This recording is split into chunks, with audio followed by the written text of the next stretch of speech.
एक शख्स ने एक खूबसूरत लड़की से शादी कर ली। बहुत मोहब्बत करता था अपनी बीवी से, मगर एक दिन उस लड़की को जिल्द की कोई बीमारी लग गई, जिससे उसकी खूबसूरती रोज़ बरोज़ घटती जा रही थी।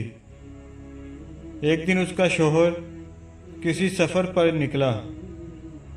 वापस आते हुए उसे हादसा पेश आया, जिसमें उसकी दोनों आंखें जाती रही। खैर, उनकी अज़दवाजी ज़िंदगी यूं ही चलती रही और उसकी बीवी की खूबसूरती मज़ीद घटती रही। मगर अंधे आदमी को इस बात का इल्म नहीं था, लिहाजा उनकी ज़िंदगी पर इसका कोई असर भी न पड़ा। दोनों एक दूसरे को पहले की तरह चाहते थे और एक दूसरे का ख्याल रखते रहे। खुदा का करना ऐसा हुआ कि एक दिन उस लड़की का इंतकाल हो गया। उसका शौहर नहायत गमगीन था इस सदमे से, जिसके बाद इसने अपना सब कुछ फरोख्त कर डाला और इस शहर को छोड़कर किसी दूसरे शहर जाने लगा।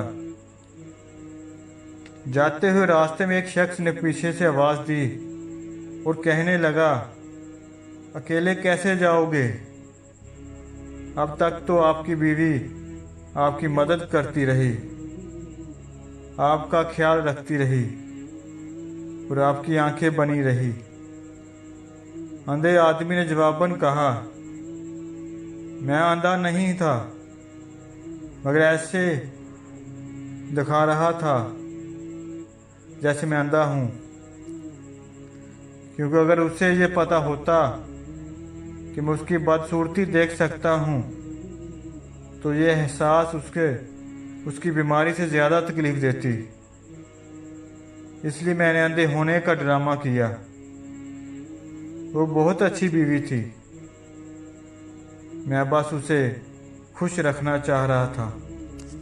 इस वाक़े को बयान करने का मकसद इससे सबक हासिल करना था कि कभी कभी हमें किसी की गलतियों पे अंधा बनना चाहिए, उनकी गलतियों या खामियों को नज़रअंदाज करना चाहिए ताकि एक खुशहाल ज़िंदगी गुजार सकें। कि मखलूक कोई भी कामिल नहीं मगर सिर्फ खालिक।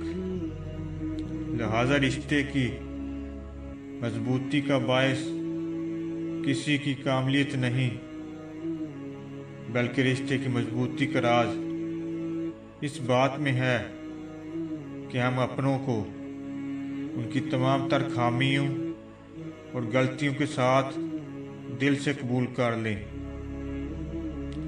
अल्लाह पाक हम सबको अमल की तौफीक अता फरमाए। आमीन।